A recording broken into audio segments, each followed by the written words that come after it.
It is now my great pleasure to introduce Lee Bollinger, Columbia's 19th president and the Sess Law Professor of the university. As I thought about how to introduce Lee, I realized that I'm speaking to an audience who is already deeply familiar with the many extraordinary accomplishments of our president of over 20 years.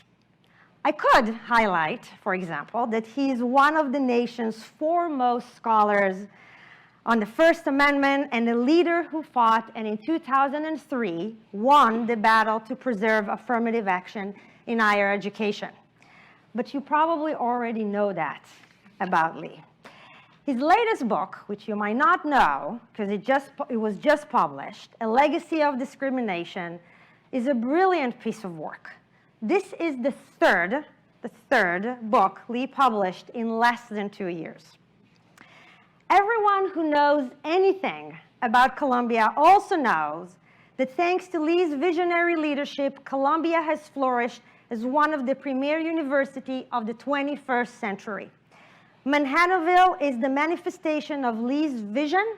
It's a modern, stunning new campus that is Columbia's most ambitious expansion in more than 100 years. And it is no secret that Columbia is now recognized as a truly global institution because Lee was determined to make it one.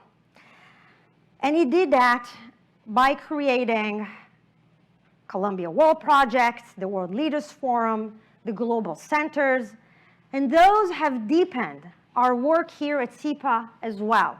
And in the coming years, SIPA and Columbia Global will work even closer together. Indeed, since I've become dean, I have witnessed firsthand Lee's dedication to SIPA and its mission. He has given me and SIPA the resources, the support, freedom, and encouragement to launch what we call SIPA version 2.0. So, what is it about Lee that you might not know?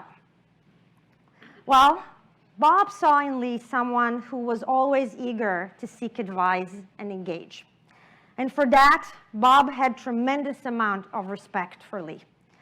In fact, the two of them had a meaningful and effective back channel for all sorts of Columbia-related concerns. And don't ask me how I know about this. But this should not surprise anyone, because these two men share an intense love and devotion for everything Columbia. And they share the fundamental philosophy that Columbia's brightest future depends on our ability to reach and engage with the world around our gates. You might also not know a funny fact, Columbia story. As it happens, I first shook Lee's hand almost 20 years ago. It was during my commencement ceremony when he handed me my undergraduate diploma. This was my last year as a Columbia student and his first year as president. The next time I shook Lee's hand was almost exactly a year ago in Bob's memorial service. Since then, in a very short period of time, he's become a mentor, a thought partner, and a dear friend. Now, after more than 2 decades as Columbia's president, Lee will be stepping down at the end of this academic year to focus again on teaching and research. For me, and for many others, it is almost inconceivable to imagine Columbia without Lee Bollinger at the helm.